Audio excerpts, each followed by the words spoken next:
చాలా కాలం క్రితం పచ్చటి లోయలోని ఒక చిన్న గ్రామంలో పాటలు పాడే చంద్రపుష్పం గురించి ఒక కథ ఉంది. ఆ పుష్పం అమృతతుల్యమైనదిగా పూర్ణచంద్రుడి కాంతిలో మాత్రమే వికసిస్తుందని, దాని పాట వింటే అందరూ ఆనందం మరియు శాంతి పొందుతారని చెబుతారు. అది ఒక మాంత్రిక పుష్పం, కానీ అది ఒక పర్వతంపై మాత్రమే పెరుగుతుంది.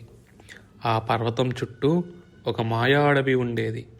స్వార్థం లేని హృదయంతో ఉన్నవారే ఆ అడవిని దాటి ఆ చంద్రపుష్పాన్ని చూడగలిగేవారు. ఆ గ్రామంలో లీలా అనే ఒక చిన్నారి ఉండేది. ఆమెకు తన బామ్మ అంటే చాలా ఇష్టం. లీలా బామ్మ ఊరిలో వైద్యురాలిగా పేరు పొందింది. కానీ ఒకరోజు బామ్మ జ్వరంతో బాధపడుతూ ఎవరికీ మందులు చేసివ్వలేకపోయింది. ఒక సాయంకాలం లీలా తన బామ్మను జాగ్రత్తగా చూసుకుంటూ ఉండగా గ్రామ పెద్ద ఇలా అన్నాడు. ఒరే, పాటలు పాడే చంద్రపుష్పం ఉంటే బాగుండేది. ఆ పుష్పం రోగాలను నయం చేసి గ్రామానికి మంచి చేస్తుంది. ఆ మాటలు విన్న లీలా తన బామ్మను కాపాడడానికి చంద్రపుష్పాన్ని తేవాలని నిర్ణయించుకుంది. తాను ముందు చూపుగా ఒక చిన్న సంచి తీసుకుంది. అందులో కొంచెం ఆహారం, నీరు మరియు బామ్మ ఇచ్చిన చిన్న గంట పెట్టుకుంది. లీలా అడవిలో అడుగుపెట్టింది. అక్కడ చెట్లు నడిచేలా, దారులు మారిపోయేలా కనిపించాయి. ఒక్కసారిగా బంగారు రంగు ఉన్న ఒక చిన్న ఉడుత ప్రత్యక్షమైంది. ఎక్కడికి వెళ్తున్నావు చిన్నమ్మ అని ఉడుత అడిగింది. బామ్మకు చంద్ర పుష్పం కావాలి, దాన్ని తెచ్చుకోవడానికి నేను ఈ అడవిలోకి వచ్చాను అని లీల చెప్పింది. అది విని ఉడుత ఇలా పలికింది. నువ్వు నిజాయితీగా మాట్లాడుతున్నావో లేదో తెలుసుకోవాలి. ఈ పుష్పాన్ని దొరకాలంటే 3 ప్రశ్నలకు జవాబులు చెప్పాలి. నీ మనసు స్వచ్ఛమైనదైతే మాత్రమే నేను నీకు దారి చూపిస్తాను. 3 ప్రశ్నలు. ముందు లీలను ఉడుత వంగిన నది వద్దకు తీసుకెళ్ళింది. నది ముత్యాల్లా మెరుస్తుంది, కానీ దాన్ని దాటడం అసాధ్యం.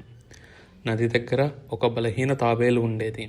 దాటాలంటే ఏమి నిత్యం ప్రవహిస్తుంది కానీ చూపించదు అని తాబేలు అడిగింది. లీలా కొద్దిసేపు ఆలోచించి సమయం అని అంది. బాగా చెప్పావు అని తాబేలు చెప్పి దాని పొట్టతో నదిని దాటేలా చేసింది.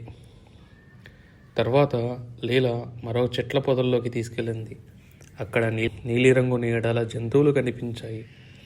ఒక గొంతు గంభీరంగా ప్రశ్నించింది. సింహం, గద్ద లేదా చీమ, వీరిలో బలమైనది ఎవరు? లీలా కొద్దిసేపు ఆలోచించి చీమ, అది చిన్నదైనా బలమైన భారాన్ని మోస్తుంది, పైగా జట్టు కలిసి పనిచేస్తుంది. ఆ నీడలు మాయమైపోయాయి. లీలకు పర్వతదారిని చూపించాయి. చివరగా పర్వతానికి దిగువన ఉన్న ఒక పెద్ద రాయి దారిని అడ్డుకుంది. ప్రపంచంలో